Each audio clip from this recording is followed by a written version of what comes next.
Shalom, senang sekali berjumpa kembali dalam program Suluh Kristiani, persembahan para penyuluh agama Kristen di kantor Kementerian Agama Kabupaten Klaten.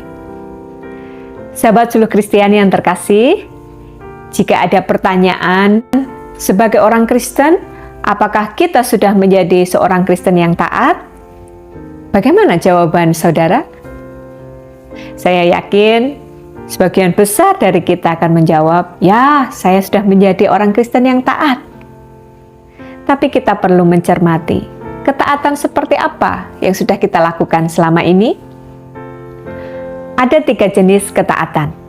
Yang pertama, ketaatan berdasarkan rasa takut. Ia menjadi taat karena ia takut akan dihukum jika melanggar.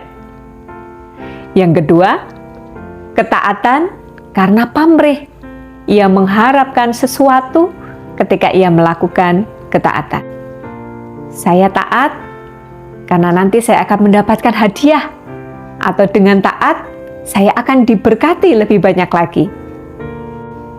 Yang ketiga adalah ketaatan yang murni, yang dilakukan dalam ketulusan karena ia menyadari benar bahwa ia memang harus melakukannya.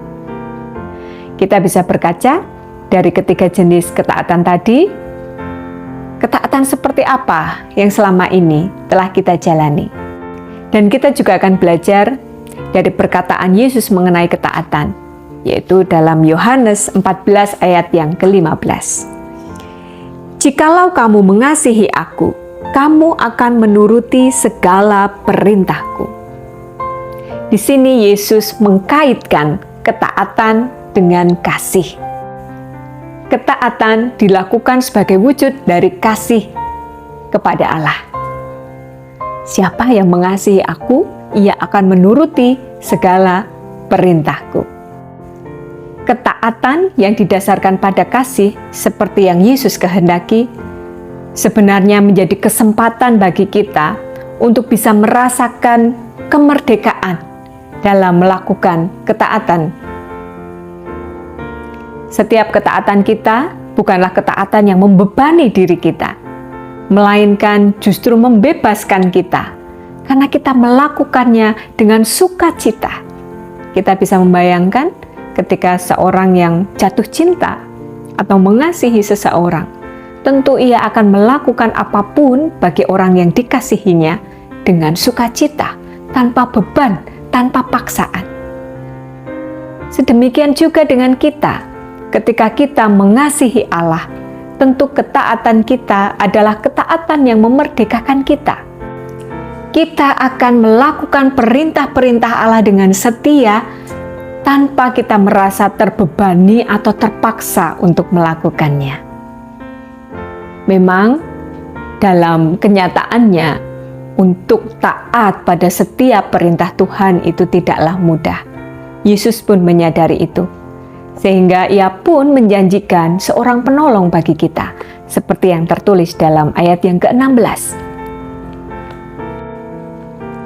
Yohanes 14 ayat yang ke-16, Aku akan meminta kepada Bapa, dan ia akan memberikan kepadamu seorang penolong yang lain, supaya ia menyertai kamu selama-lamanya.